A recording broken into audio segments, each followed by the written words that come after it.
really only needed a couple things in her massive toolbox, right? Only needed a few tools to dispatch Jessica Ai, and she didn't really need her comprehensive game. So pretty much all she had to do was deal with the right hand of Jessica Ai, which is the only thing she was really throwing. She was throwing it as a counter. She was trying to step off the outside because they're in opposite stances, and Shevchenko easily was able to see these coming. She was moving away, leaning away, and then she started ducking under them to get the takedown, and they are in opposite stances. So the reason why Jessica Ai is throwing that right hand constantly is because it's coming on the open side of Shevchenko, and Jessica Ai is taking the outside foot advantage for her right hand. So Shevchenko being a southpaw, Jessica Ai being orthodox, Jessica Ai was not setting up her right hand at all besides just stepping on the outside, and this is just more than child's play for Shevchenko. We're talking about one of the most accomplished fighters in the UFC right now, especially for the female divisions. I mean, we're talking about a second dan black belt in Taekwondo, fought at a high level in Muay Thai for most of her career, multiple time Muay Thai world champion, has major experience in boxing and kickboxing as well. We're talking about credentials you don't see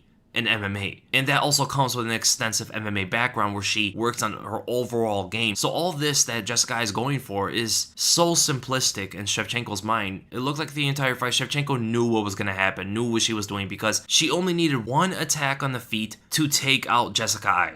And that was the left kick, right? She went to the body many times, and moving backwards to plant to throw the kick is actually not an easy thing to do. But with her Taekwondo background, as well as Muay Thai, it allows her to keep balance at every position and throw kicks even moving backwards. Especially for Taekwondo artists, this is a natural thing you develop, especially when you're not stepping into kicks, when you're throwing kicks from position, right? And this is also something you saw with the knockout. But eventually, the body kicks just kept coming, they kept landing. A few of them were getting blocked, but Shevchenko was conditioning Jessica Ai to block the kicks, to see them coming, and then eventually react to a quote-unquote body kick when she went for the roundhouse kick to the head. And you can see Jessica Ai's hands drop. And during that knockout sequence, look at the foot of Shevchenko when she plants and then threw the high kick. Look where her supporting foot is facing. It's facing far out to her right, and your supporting foot forms the arc of where your kicking leg can fill in with power. So there's a huge arc that her kick is going to be able to go through before it loses power. And where it has maximum power is actually toward the beginning and in the mid-range, right? The closer you get to where the supporting foot is facing, that's where the kick starts to lose a little bit more power. And she connects shin to dome right at the beginning of her arc. There is so much more for her kick to cover, yet the head of Jessica Ai completely blocks the kick from going all the way through.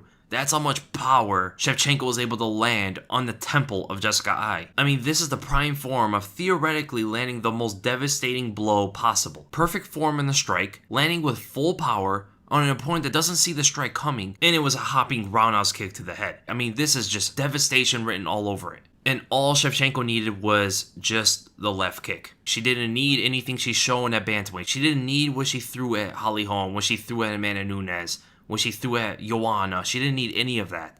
She just needed one left kick. That was all it took to dispatch one of the top ranked fighters in this division. And there were also the takedowns, so the right hand was easily seen coming from Shevchenko. So she waited until Jessica Ai committed with it again, and she leaned to her left heavily and ducked under it. The fact that she leaned so far down and to her left means that she was not alerted by anything else Jessica Ai was going to throw at her. She knew the right hand was going to come. It wasn't going to be a head kick, because if there was going to be a head kick, Shevchenko would have been in huge trouble.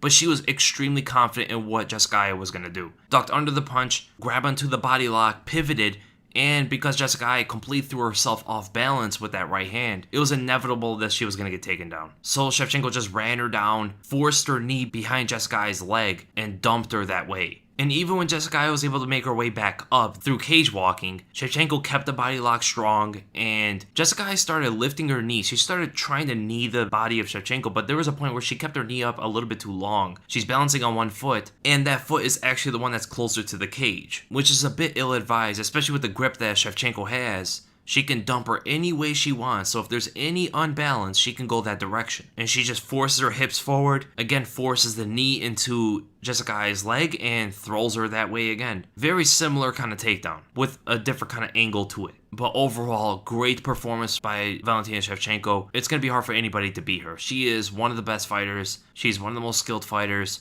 Her domination in this division is still to be predicted, is still to be waited on, but most people think if she's going to be able to dispatch fighters this easily, this quickly, and she wants to be active, I mean, those records are going to get broken soon. So we're potentially seeing an all-time great female fighter in the near future. So I hope you guys enjoyed the breakdown. If you did, make sure to give it a thumbs up. If you enjoyed my content, make sure to subscribe. And again, thank you guys so much for watching, and I'll see you in the next video.